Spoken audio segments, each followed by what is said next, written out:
Bonjour et bienvenue dans cette vidéo. Nous allons parler des propriétés des états physiques de la matière. Tout d'abord, rappelons qu'il existe trois états physiques, l'état solide, l'état liquide et l'état gazeux. Sur cette image, le gaz, ce sont les bulles de vapeur d'eau qui sont formées grâce au chauffage de l'eau. Commençons par les propriétés de l'état solide. Un verre à pied, un bécher ont une forme particulière. C'est ce qui permet de faire la différence entre les deux récipients. Si l'on place un glaçon coloré dans un verre à pied et dans un cristallisoire, chaque glaçon a sa forme donnée et ne s'adapte ni au verre à pied ni au cristallisoire. Donc chaque solide, compact, est caractérisé par sa forme propre. Si le solide n'est pas compact, comme de la poudre par exemple, dans ce cas-là, il n'a pas de forme propre.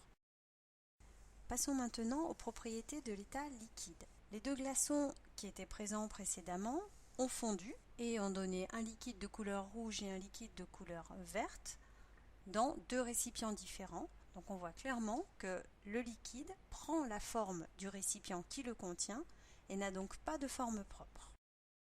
Si l'on place un certain volume de liquide dans un récipient, par exemple un bécher, et que l'on transvase ce liquide dans un autre récipient gradué, eh bien on observe que le volume de liquide est le même. De même, lorsque l'on essaye de réduire le volume d'un liquide en le plaçant dans une seringue graduée, si on bouche l'extrémité de la seringue et que l'on essaye de comprimer le liquide, eh bien on se rend compte que c'est impossible.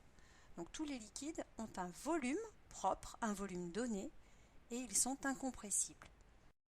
Si l'on observe maintenant la surface du liquide, lorsqu'il est dans un récipient droit puis incliné, eh bien on observe que le liquide s'incline également. Si on regarde de plus près la surface du liquide, eh bien on s'aperçoit qu'elle est plane, donc elle forme un plan, et elle est parallèle à la paillasse, c'est-à-dire qu'elle est horizontale. Alors pour prouver que la surface est bien horizontale, nous allons utiliser un fil à plomb. Le fil à plomb, c'est une ficelle, c'est un fil au bout duquel est accrochée une masse. Donc cette masse est attirée par la Terre et elle tend le fil à la verticale. Donc pour démontrer que la surface du liquide est bien horizontale, nous allons placer une équerre le long du fil à plomb et on peut observer que la surface du liquide forme un angle droit avec le fil à plomb. Ce qui confirme donc bien que la surface du liquide au repos est toujours plane et horizontale. Nous allons terminer avec les propriétés de l'état gazeux. Alors, tout d'abord, la plupart des gaz sont invisibles directement. Par exemple, ce flacon contient de l'air. Donc l'air, c'est un mélange de gaz qui n'ont pas de couleur, donc qui sont invisibles à l'œil nu. Lorsque l'on met un gaz en présence d'un liquide, par exemple lorsqu'on place un comprimé effervescent dans l'eau, on observe le dégagement gazeux, on observe les bulles grâce au liquide. Donc un gaz, tout d'abord, n'a pas de forme particulière, il n'a pas de forme propre. Parlons maintenant du volume d'un gaz. Lorsqu'on prélève une certaine quantité de gaz dans une seringue, ici c'est 20 ml d'air, que l'on bouche l'extrémité de la seringue et que l'on essaye d'appuyer sur le piston, eh bien on s'aperçoit qu'on arrive à réduire le volume du gaz. Le volume diminue mais la pression augmente. Donc cela signifie qu'un gaz n'a pas de volume propre et qu'il est compressible.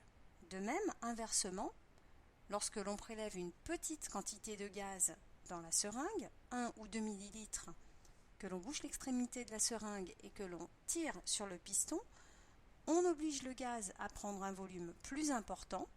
Donc le volume du gaz augmente, la pression à l'intérieur de la seringue diminue et on dit que le gaz est expansible. Donc un gaz n'a pas de volume propre, il est compressible et expansible. Voilà, cette vidéo est terminée. Merci de votre attention et à bientôt.